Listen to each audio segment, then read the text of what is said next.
Məni izləyən hər kəsə Allahın salamı olsun. Dəyərli dostlar, bu gün 31 mart 2025-ci ildir. Bu gün tariximizə qanla yazılan Mart soyqırım günüdür. Dostlar, bildiyimiz kimi 1918-ci ildə erməni bolşevik birləşmələri və sapı özümüzdən olan xainlərin cinayət əməlləri nəticəsində Azərbaycan soydaşlarını soyqırım etmişlər. Soyqırım təkcə Bakıda olmayıbdır. Soyqırım Qubada olubdur, Şamaxıda olubdur, Azərbaycanın müxtəlif bölgələrində olubdur, Zəngəzurda olubdur. O erməni soysuzları ki, Azərbaycan xalqına qarşı ağla gəlməyən işgəncələr edibdi, hamilə qadını qarnını yararaq körpəsini diri-diri çıxartmaq, diri-diri uşaqları turbalara doldurub, turbaların o baş bu başını sıvarkalayıb, dağdan üzü aşağı atmaq və insanların bellərinə qaynar samavar bağlamaq, ümumiyyətlə ermənilərin etdikləri cinayət əməllərinin sayı hesabı yoxdur. Bir video çıxışla da bunu deyib bitirmək mümkün deyil. Bu barədə zaten tarix araşdırmacılarımız araşdırıblar, yazıblar.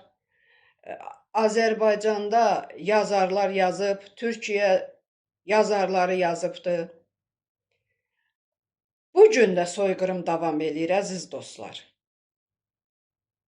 Ermənilərlə qohum olan Azərbaycan hakimiyyətini qəsb etmiş, yüksək vəzifələri tutmuş, hal-hazırki Azərbaycan iqtidarında olan erməni qohumları bu gün də Azərbaycan xalqına qarşı, Azərbaycan vətəndaşlarına qarşı soyqırım siyasəti yürüdür. Fərqi yoxdur, Azərbaycanda yaşayan türklərə də, talışlara da, ləzgilərə də, avarlara da, bütün millətlərin nümayəndələrinə qarşı ermənilərlə qohum olan, hal-hazırki Azərbaycan hakimiyyətində əyləşən məmurlar soyqırım siyasətini yürüdür. Dəyərli dostlar, Tərtər cinayəti soyqırım deyilmi? Nardaran, Gəncə, Gədəbəy, İsmayıllı, Saatlı, İmişli və yüzlərlə bölgələrimizdə baş verən qanlı hadisələr soyqırım deyilmi? Siyasi ictimai fəalları, jurnalistləri, dindarları şərləyərək, saxta ittihamla həbs etmək, ailələrini təhdid etmək soyqırım deyilmi? Bilirsiniz ki, ölkəmizdə bugün 400-dən yuxarı siyasi məhbus var.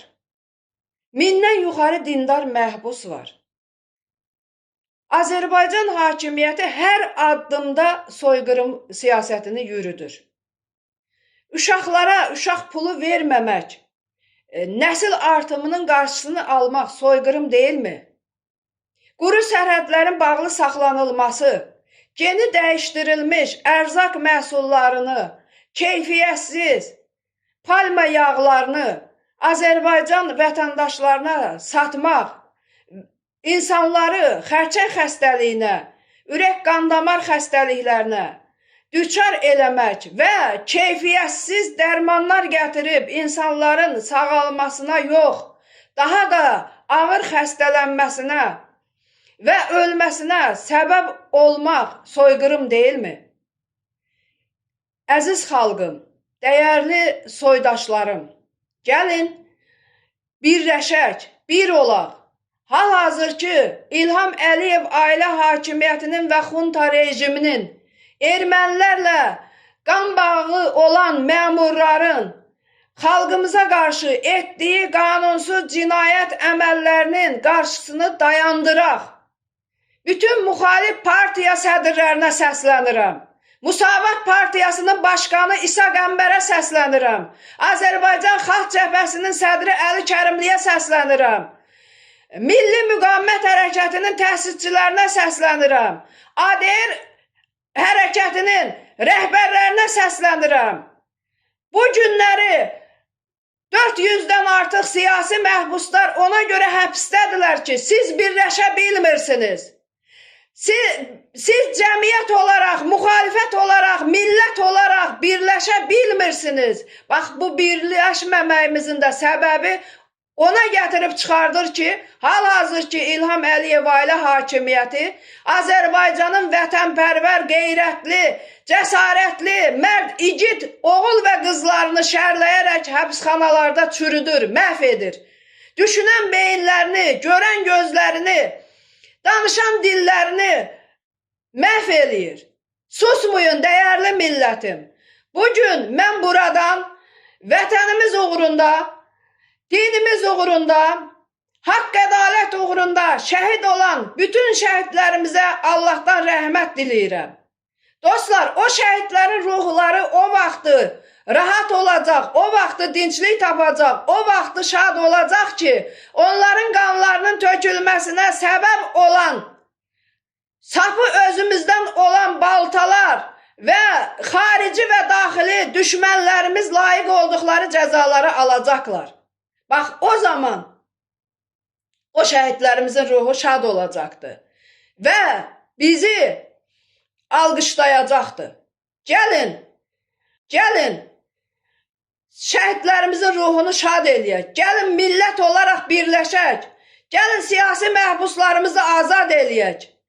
Ölkəmizin quru sərhədlərinin açılması tələbi ilə hal-hazırki hakimiyyətə müəyyən bir vaxt verək. Məsələn, mən buradan deyirəm, aprel ayının 10-una qədər Azərbaycanda olan bütün siyasi, dini, şərlənərək hakimiyyət tərəfindən həbs edilən bütün məhbusların qeyri-şərtsiz hakimiyyət tərəfindən azad edilməsini tələb edirəm.